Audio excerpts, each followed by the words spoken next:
Welcome back to the Deep Dive. Today, we are doing something a little different. A little bit. Usually, we take a pretty wide-angle lens to history or, a specific scientific breakthrough, maybe a dense piece of literature. But today, We're getting our hands dirty. today we are opening up the hood on a piece of software that is arguably one of the most mechanically complex, ambitious, and, let's be honest, delightfully broken things ever released to the public. Absolutely. We are returning to the world of Arcanum, of Steamworks and Magic Obscura. It's a title that really tells you everything and nothing at the same time. It does, doesn't it? It sounds like a Victorian textbook you'd find in a dusty attic, which is, that's entirely the point. Exactly. Now, for anyone who might have missed our last deep dive into the lore, Arcanum is an RPG from 2001. It was made by Troika Games. And the premise is simple, but just brilliant. So simple. What happens if the Industrial Revolution hits a high fantasy world? What happens if Gandalf has to deal with the invention of the Gatling gun? And the answer usually is that Gandalf gets shot. Right. Or the gun explodes in the user's hand. It depends entirely on the math. And that is our specific mission today, the math. We're not here to talk about the plot or the geopolitical strife of the elves or the labor unions of the orcs. We did all that last time. The world building is spectacular. It is. But today is about the crunch. It's about the numbers, the stat sheets, the hidden algorithms, and the absolute chaos of the systems that drive this game. And we have quite the pile of sources for this one. We have a massive stack. We are pulling from the original Sierra Help Pages walkthroughs, which are, they're practically internet archaeology at this point. Gosh, yeah. We also have deep dives from the RPG Codex forums, a place that's known for its, let's say, rigorous, if somewhat abrasive, analysis of game mechanics. Abrasive is a good word. Plus, we've got Reddit theory crafting threads that have been active for over 20 years, and of course, the original game manual. Which I think we need to flag as a source in its own right. Oh, absolutely. The manual isn't just a how-to pamphlet. No. It's a thick booklet written entirely in universe. It's from the perspective of scholars at the time. It's, essential reading. It warns you. That's the thing about Arcanum. The manual tells you exactly why your gun is going to blow up in your face or why your spell is going to fizzle. But players never listen. Never. Not until the disaster actually happens and then they go back and read it. So here's the roadmap for this deep dive. Yeah. We're going to unpack how Arcanum enforces its central conflict. Magic versus technology. Not through dialogue or cutscenes, but through hard math. Right. We are going to look at the Magic Tech meter, which essentially dictates the laws of physics for your specific character. We're going to talk about min-maxing, the game-breaking builds, the infamous harm spell. No, the harm spell. And why playing as a literal idiot is not only a valid strategy, but a fully supported playstyle with its own unique script. And throughout this, I want to keep coming back to the concept of ludonarrative consistency. We'll break that down. It's a fancy term game designers use, but in Arcanum, it just means that the gameplay mechanics and the story themes are the same thing. The bugs, the glitches, the friction you feel while playing, that is the story of a world in conflict with itself. I love that. The friction is the point. Okay, so let's jump right in. The UI. The UI. If you boot up Arcanum today, maybe you bought it on a sale, you installed the fan patches. Which you absolutely need. Oh, you definitely need them. The game is held together by duct tape and dreams. Yeah. So the first thing you notice on your character sheet isn't your health bar, it isn't your mana or stamina or whatever. It's this big, beautiful sliding scale right in the middle of the screen.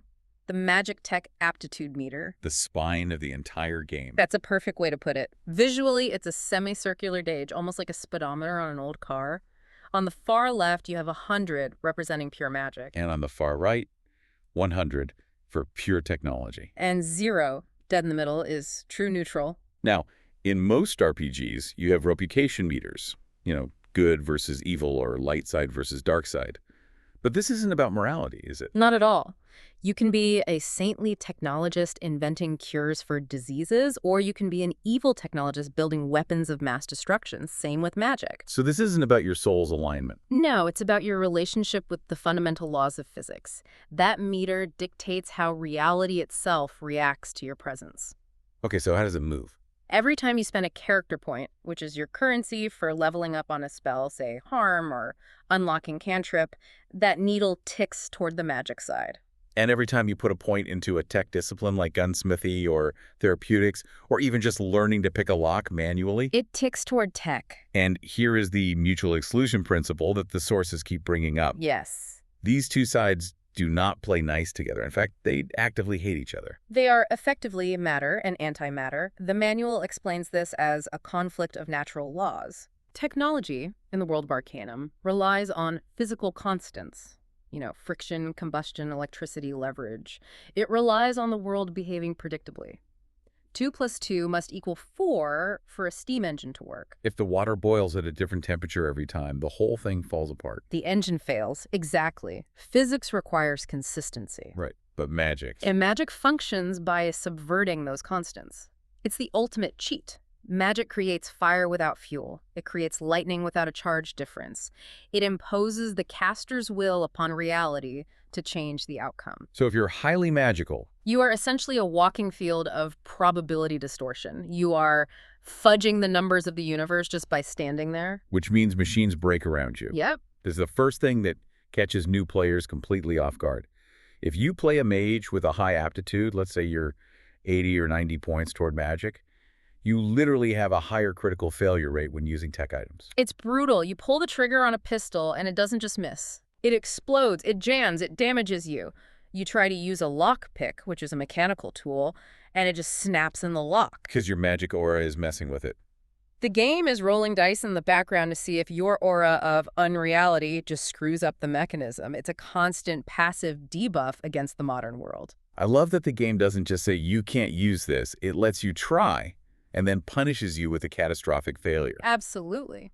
But the reverse is also true, and I think this is where the trap builds come in for new players. Oh, for sure. If you go heavy into technology, say you build a dwarven gunsmith, you're covered in gears and oil, you generate a field that reinforces natural laws. You become so real, so grounded in physics that magic just slides off you. You're a reality anchor. That's the term. Yeah. And that sounds great. Being immune to enemy curses is fantastic until you get stabbed in the chest. Because that resistance applies to all magic, All of it. including healing. This is the classic new player tragedy. I've seen it mentioned in dozens of forum threads, going back years.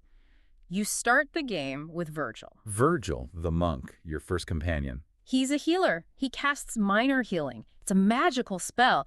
If you decide to be a tech character, you get into your first fight, you take some damage, Virgil runs over to cast his spell, you see the animation, you hear the sound, you see Virgil's fatigue bar drop. And your health bar, Stays exactly where it is. the spell fizzles. It fizzles because your character's personal reality says, no, magic isn't real, wounds heal over time, or with stitches, not instantly because someone mumbled a prayer. And so the game enforces that logic. You die because you're too rational. To put it bluntly, yes. It forces you to rely on tech healing bandages, poultices, weird chemical concoctions you brew in a bathtub. You can't be a jack of all trades. The sources are so clear on this. If you try to be a mage who uses a gun, you will be a bad mage and a terrible shot. You have to commit. You have to pick a side. There is a specific example of this segregation in the world design that I just love. It's such a small detail, but it sells the setting perfectly. The trains. The steam trains. This is the main way to get around the continent, right? It is. Arcanum has a fast travel system between cities, and it mostly uses these massive steam trains. They are the symbol of the industrial age. But if you play a mage, You can't buy a ticket. you walk up to the conductor, and he actually has a dialogue check for your aptitude meter. He does. He basically scans you. If your magic meter is too high, he denies you boarding. And it's not just prejudice, though there is plenty of that in the game. It's a safety regulation. Exactly. A powerful mage sitting in the caboose. His aura might cause the boiler pressure to fluctuate, or a piston to fail, or the brakes to just vanish into thin air. You are a walking bomb to them. So the game forces you to walk. Or teleport, I guess. Right. It segregates the gameplay experience based on your stat sheet. And it's not just big things like travel. No, it affects loot, too. I saw this in the walkthroughs. There are items like the dexterity gloves. A classic RPG staple. Simple leather gloves that give you +2 dexterity. But you have to read the fine print in Arcanum. The bonus scales based on your aptitude. It does. If you are neutral or magical, they give you the full +2.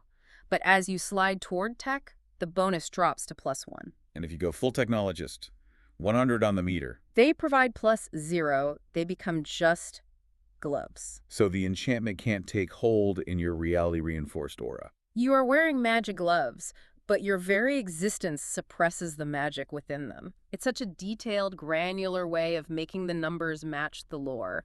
It basically tells the player, you chose physics, so you don't get the magic shortcuts. So you have to build your character with this massive divide in mind from day one, which brings us to the actual character creation screen. The fun part. Arcanum uses a point-buy system. There are no classes in the traditional D&D sense. You don't click fighter or wizard and get a preset package. Right. You get 5 points to start, and you get 1 point per level. The level cap is technically 50 in the vanilla game, though. But every source we looked at, especially on RPG Codex, recommends modding that cap out immediately. Immediately. Why is that? Is there too much XP in the game? Precisely. If you do the side quests, and you should, because the writing is excellent, you'll hit level 50 before you're maybe 2/3 through the main story. And then you just stop growing. You stop evolving. And since the game is all about that dopamine hit of spending points to refine your build, hitting the cap early feels like hitting a wall. So assuming we have the points, you can spend them on stat strength, dexterity, intelligence, beauty, all of the classics. Or you can spend them on skills melee, dodge, prowling, haggle. Or disciplines, which are your tech and magic trees. It's overwhelming at first glance. There's so many knobs and dials to fiddle with. But the real flavor, the thing that defines your run before you even step into the world. It's the backgrounds. The backgrounds in Arcanum are essentially flavor text with teeth. In most games, a background is just a line of biography. You were an orphan, so you get +1 to resilience or whatever. In Arcanum, it fundamentally alters your starting math in ways that can be crippling or completely overpowered. And some of them are incredibly punishing. There's one called Sold Your Soul. That sounds final. It's a classic choice for the power gamer who wants to, speedrun. Yeah. You get a massive boost to your magic aptitude right out of the gate. You can cast high-level spells almost immediately. But the downside? The downside is severe. You start with -20 alignment. And alignment is the good-evil axis. Right. So you start the game as objectively evil. People hate you on sight. Good line party members will refuse to join you. Shopkeepers charge you double. Or just refuse to serve you entirely. You are a complete pariah. Just for a bit of extra mana. A lot of extra mana. Yeah. But it pushes you toward a villain run instantly. You are incentivized to lean into the evil because society already rejects you. And on the flip side, you have something much more specific, like professional knife tosser. This one gives you a huge boost to dexterity and the throwing skill. But you take a penalty to perception. It seems minor, but perception governs your ability to see traps and, more importantly, to shoot guns. So this background basically says, you are going to throw knives, and you're going to do nothing else. And you're going to be bad at everything else. My favorite category, though, has to be the stupid backgrounds. Things like beat with an ugly stick. That is the actual name. That is the actual name. Beat with an ugly stick. And what does it do? It gives you combat bonuses, strength, and dexterity, but it absolutely destroys your beauty stat. And we have to clarify here.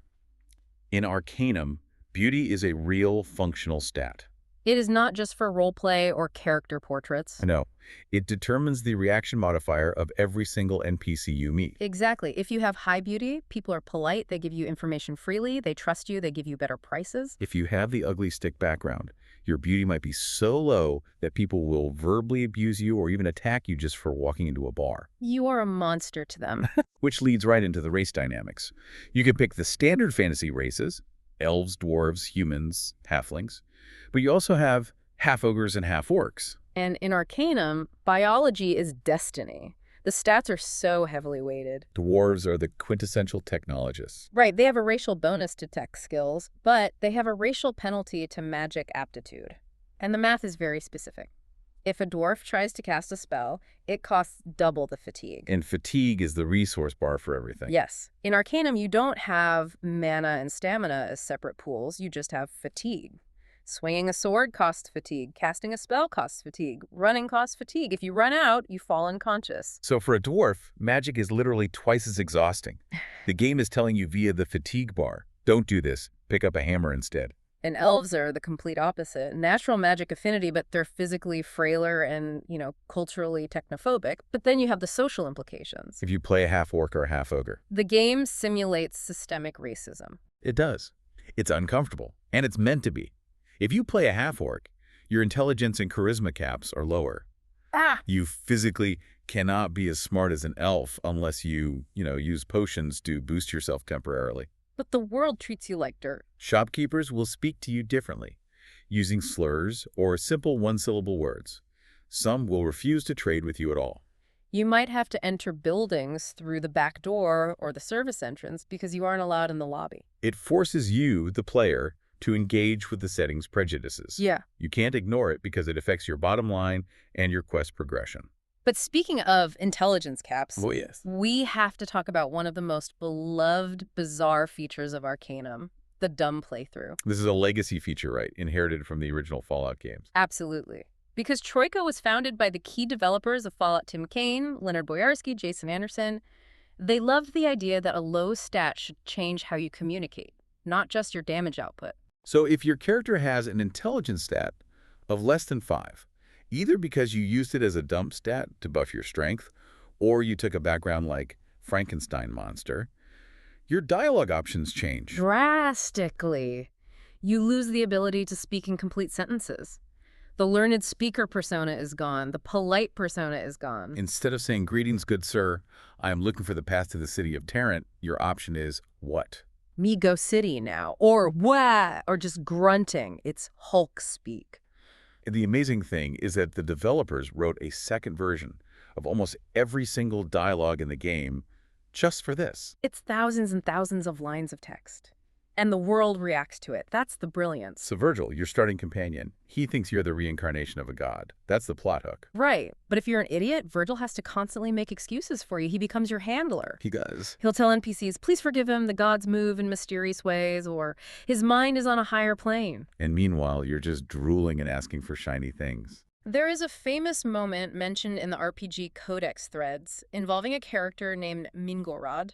Oh, the Dark Elf? She is a high-level dark elf politician, very scary, very serious, involved in a deep conspiracy regarding the banishment of the Black Mountain clan of dwarves.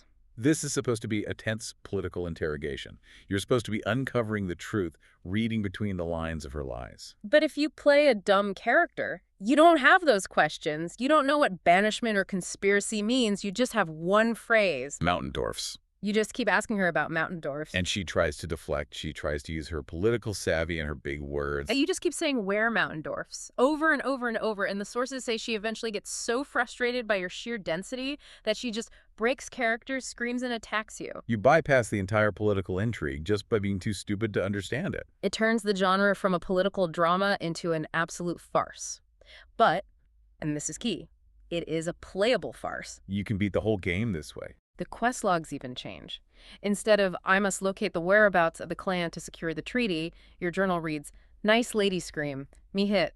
It's an incredible commitment to the bit. Just amazing. Now, let's shift gears to power. Because while playing an idiot is fun, most people want to feel powerful. Of course. And if you want to feel powerful in Arcanum, the consensus from our stack of guides is pretty clear. You go Magick. Linear warriors, quadratic wizards trope is in full effect here. Magick in Arcanum is often considered easy mode, primarily due to the balance or lack thereof in the spell stealing. We have to talk about the spell harm. Yes. Black Necromancy, level 1. This is the very first spell you get in that college. It costs 5 fatigue, which is almost nothing. And the sources describe it as completely, utterly broken. Why? What's the deal with it? The issue is how it scales. The damage of harm is calculated based on your magic aptitude. As you get more magical, the spell does more damage. But the cost doesn't go up, and the casting speed is nearly instant. So by mid-game, you are spamming a low-cost spell that does more damage per second than the most legendary swords in the game. You're a machine gun of necrosis. Just point and click, and things die. and it hits everything. I read that in some versions of the game, it even hurts non-living things. Yes, in the vanilla, unpatched version, you can cast harm on a door. You can cast it on a robot. You can cast it on a rock golem. So it's not even necrotic damage, it's just magic damage. It deals magic damage, which almost nothing in the game has resistance to. It is the ultimate I win button for combat. But it's not just combat where magic breaks the game, it's utility. Let's talk about exploration. Right. The world map of Arcanum is huge. Hmm. It has mountains, rivers, and passes that are guarded by high-level monsters to gate your As progress. technologists has to fight through that pass. They have to Yeah, manage their ammo, heal their wounds, maybe grind for a few levels. amazing. Level 5 conveyance spell. You Teleportation. click on the map, and you're there. You bypass the encounters. You bypass the geography. You bypass the time investment. The game becomes a series of hops between quest markers. You stop experiencing the journey and just experience the destinations. Or locks. Technologists need to invest points in the pick lock skill. Buy lock picks, risk them breaking. It's a whole process, A mage just casts unlocking cantrip. which is a level 2 spell. It's incredibly cheap. If your aptitude is high enough, it opens almost anything in the game.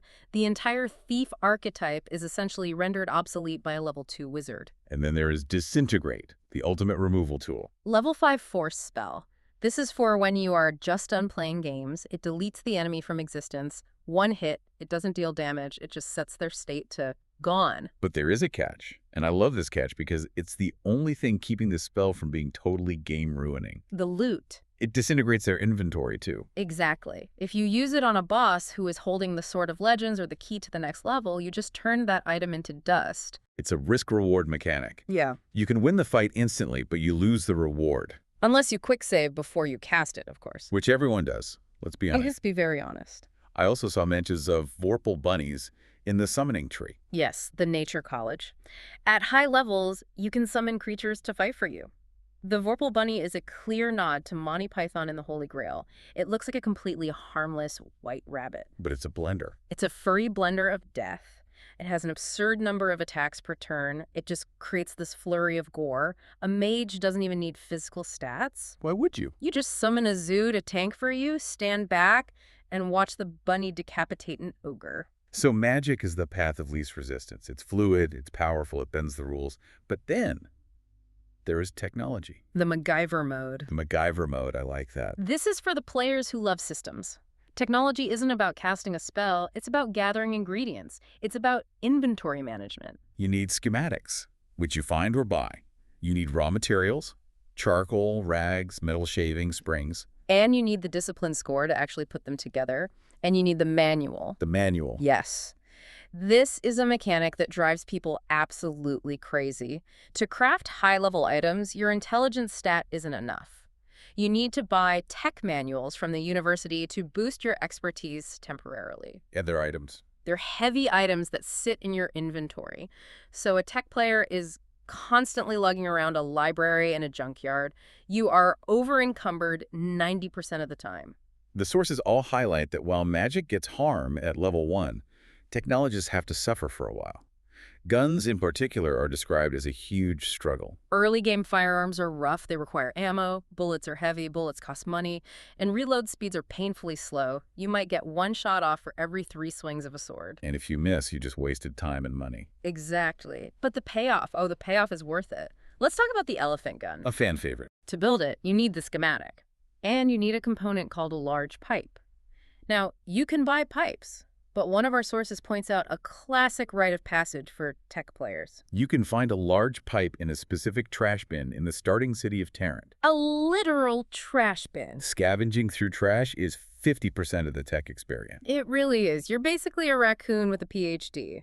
But if you find that pipe, you can craft a gun that hits like an absolute freight train. It's slow, but it devastates armor. And then there's the Tesla rod. An electrical weapon. This is for the player who likes to exploit the game's armor system. Most tough enemy knights, automatons wear plate mail or are made of metal. And metal conducts electricity. Exactly. Electrical damage often bypasses the damage resistance of metal armor completely. You can roast a knight in his own suit. The damage numbers on paper aren't as high as harm, but the feeling of bypassing their defenses is just so satisfying. But the king of tech weapons, according to the Reddit threads I read, isn't the gun at all. It's the pyrotechnic axe. The ultimate melee tech hybrid. You take a featherweight axe, which is already one of the fastest weapons, and you combine it with fuel. And you get a glowing, burning axe. A flaming axe. It deals massive fire damage on every single hit. And the best part? It doesn't break.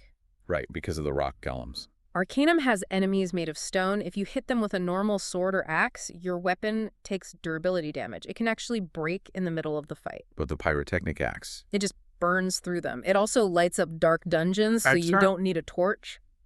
It's arguably the most efficient weapon in the game because it solves the durability problem and the darkness problem simultaneously. Technology also offers consumables that mimic magic. If Yeah. you can't cast Strength of Earth to buff your muscles, what do? You use the therapeutics discipline to brew a muscle maker potion. It's essentially steroids. It is, but unlike a spell which wears off cleanly, sometimes there are withdrawal effects or stat crashes. It feels grittier. It feels, industrial. And explosives. Who needs unlocking cantrip when you have dynamite? The brute force thief. Locked chest, blow it up. Locked door, blow it up. Does it destroy the loot inside? Sometimes, or it scatters it all across the room, and it definitely attracts every guard in the building. It's noisy, it's messy, but it works. And that's the tech aesthetic. It's not elegant, it's effective. So we have these two very distinct paths, but the community has found some serious quirks in the balance over the years. We touched on harm, but let's talk about the action economy. This is the secret sauce of all turn-based or real-time with pause RPGs. The most valuable resource is not health or mana, it is actions per turn. In Arcanum, this is governed by the speed stat. And the sources suggest that dexterity is the god stat because it boosts speed. It really is. If you have high dexterity, you run faster on the map and you swing your weapon faster in combat. If you have a speed of 20, you might get 3 or 4 attacks in the time an enemy gets 1. This leads to what the community calls melee dominance. Even in a world of fireballs and elephant guns, a guy running really fast with a sword is often the highest DPS output. Especially if you use the backstab skill. Explain that way. It's a damage multiplier. If you are physically behind an enemy, you get a bonus to hit and to damage. If you become an expert or a master in the backstab skill, that multiplier becomes absurd. So a high-speed, high-dexterity backstabber Can run into a room, get behind the enemy mage, and kill him before the mage has finished chanting the first syllable of a spell. Speed kills. There's also a hilarious exploit involving something called fate points. Ah, the meta currency. You earn fate points for completing major story beats or making specific choices.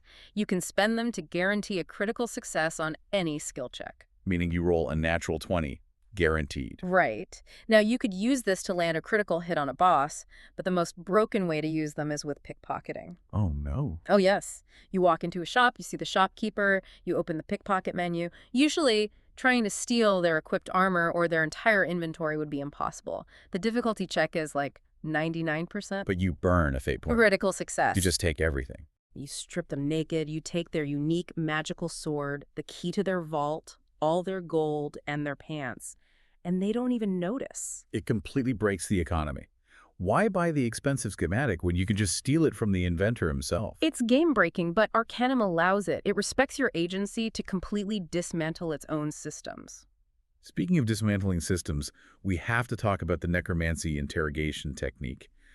This is for the murder hobos out there. This is one of the most unique fail-safes I've ever seen in an RPG. I agree. In most games, Skyrim or The Witcher, if you kill a quest giver, the quest fails. Quest failed. Talk to the Baron. The Baron is dead. You can't get the information. But in Arcanum, you have the Conjure Spirit spell. It's Black Necromancy, level 2 or 3. If you kill the quest giver, either accidentally because of a stray fireball or because you just wanted their hat, you can stand over their corpse and cast Conjure Spirit. And you can interrogate their ghost. And the writing adapts. This is the crazy part. The ghost knows you killed them. They might be furious with you. They don't just give you the info. No, they might say, "Curse you, murderer, I'll never help you." But the spell binds them to answer your questions truthfully. So they might say, fine, I'll tell you the password just so you'll leave me alone and let me return to the void. Exactly. So you can literally murder your way through the plot. You don't need to persuade the diplomat to sign the treaty. You can kill him and ask his ghost where the secret treaty is hidden. It creates this fascinating dynamic where death is not a barrier to information, only to cooperation. It turns the game into a seance mystery. It also removes the essential NPC tag that plagues modern games. No one is essential if you have a Ouija board. No, you don't have to go it alone. Arcanum has a really robust follower system, but like everything else, it's governed by the stats. Followers have requirements. They check your level, your alignment, and your beauty. But the most important check is often your magic tech aptitude. We mentioned Virgil, the starting healer. But he changes, doesn't he, based on your actions? He does. Virgil has a dynamic arc. If you play a good character, he stays a healer monk. If you start acting evil, killing innocents, that sort of thing, Virgil has a crisis of faith. He becomes Dark Virgil. His portrait changes, he becomes more aggressive, his voice lines change, and his spell list shifts from healing to offensive necromancy. Then there is Magnus, the dwarf. He's essential for tech players. He's a crafter. He has the smithy skill. If you don't want to invest points in smithy yourself, you just bring Magnus along. He can build the balanced sword and other early game staples for you. But he's judgmental. Very. He hates it if you do anything chaotic or undwarven-like. But the sources are unanimous on who the strongest follower in the game is. And it's not a wizard. It's not a dwarf. It's the dog. Worthless mutt. That's his name until you adopt him. How do you get him? It's a completely missable event. You enter the town of Ashbury, you see a gnome kicking a dog, seemingly to death. You have mere seconds to intervene. You have to talk the gnome down or, kill him. And if you save the dog? You get a party member who is described by the community as a melee blender. The dog has maxed out dexterity and melee stats. He attacks incredibly fast.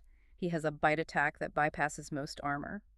There are forum threads where players complain that the dog makes the game too boring. Because he kills everything before you can even draw your weapon. You just hear some barking and then the combat music ends. The ultimate good boy. But you have to manage the party composition carefully because of that magic tech divide. Right. If you recruit Jaina Styles, a tech healer who uses bandages, and Virgil, a magic healer, they will bicker constantly. But more importantly, their abilities won't work on each other or on members of the opposite alignment. So Jaina can't help Virgil. If Jaina gets hurt, Virgil can't heal her because she's a technologist. If Virgil gets hurt, Jaina's herbal potions might fail on him because his magical aura neutralizes the chemistry. It makes building a party a real puzzle. You generally want an all-tech or all-magic team to be efficient. And then there is Gar, the world's smartest orc. A fantastic character. He's in a museum in Tarrant, presented as a freak of nature by a showman, a civilized orc. To recruit him, you have to prove you are intellectual enough to hold a conversation with him. Specifically, you have to debate him on the merits of tea. Earl Grey versus green tea. It's a wonderful bit of writing. You go back and forth on the oxidation levels of tea leaves. If you win the debate, he respects you and joins your party. And he's a powerhouse fighter. But he's also a constant reminder of the world's prejudice because everywhere you go, everyone else just sees an orc.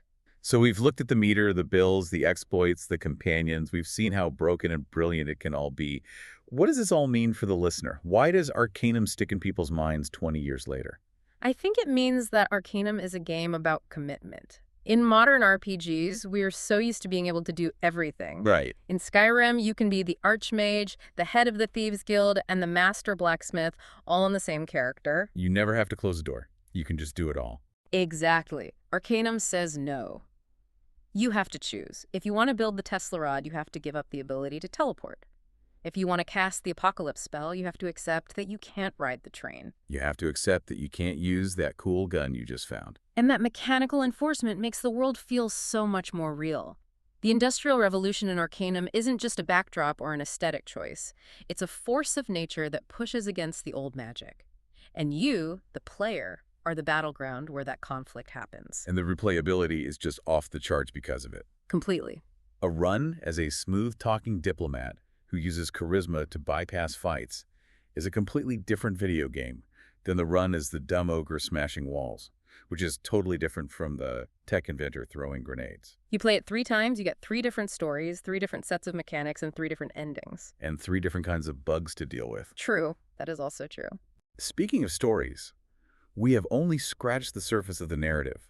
We've talked about how you build your character, but next time we talk about how that character breaks the world. Episode 4 is going to be the lore deep dive. We are going to talk about the conspiracy of the Gnomes, which is much, much darker than it sounds. So much darker. We're going to talk about the truth about the Void and the overarching question of whether the main antagonist, Aranax, is actually the villain at all. It gets wild. But for now, we'll leave you with this thought to mull over. We talk about how technology pushes magic out of the world. The sources call it the sinking of the Titanic effect. Tech is big, loud, iron, and inevitable. And magic is subtle, chaotic, and fading away. So here is the question. If you lived in a world where learning physics, where understanding how a lever works or how steam expands, literally cost you your connection to the divine soul of the universe, would you still build the steam engine? That is the question of Arcanum. Is comfort worth the loss of wonder? Thanks for listening to the deep dive. We'll see you in the void next time. Don't forget your train ticket. Unless you're a mage, then enjoy the walk.